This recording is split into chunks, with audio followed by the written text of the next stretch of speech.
חינוך זו מילה גדולה. היא מכילה בתוכה עולמות רבים. כדי להיות רשת החינוך הגדולה בישראל לגיל הרך, צריך ליצור תמונה ענקית שיש בה אין ספור חלקים. את התמונה הזו אנחנו יוצרים ביחד כבר קרוב ל-80 שנה.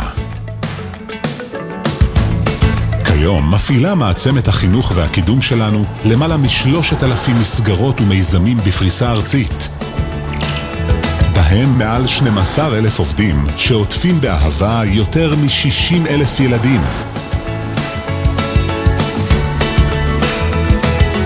רשת חינוך מסועפת ודינמית שלא מפסיקה לגדול ולהתפתח בתהליך מתמיד ויעיל של זיהוי צרכים ופיתוח מענה מקצועי ואיכותי לכל צורך.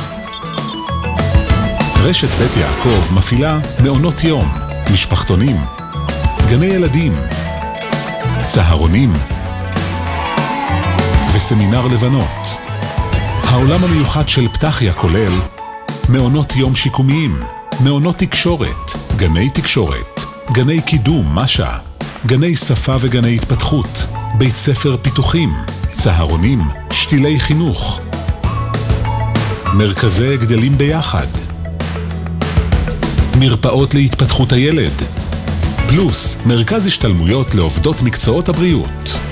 שתילי אריה, עולמות של ידע הכוללים את המרכז הפדגוגי הראשון והיחיד מסוגו לגיל הרך בישראל.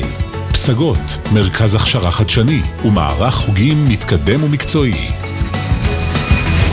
ועם כל הגודל הזה וקצב הצמיחה המרשים,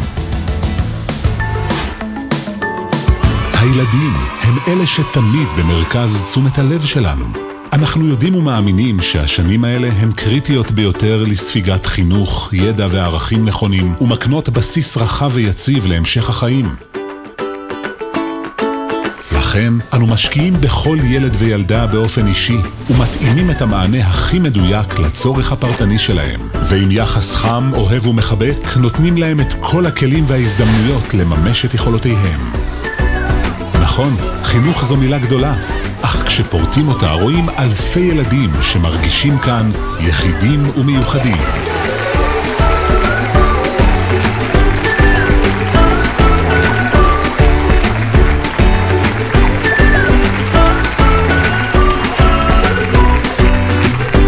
עוצמה של מעצמה, בבית עם נשמה.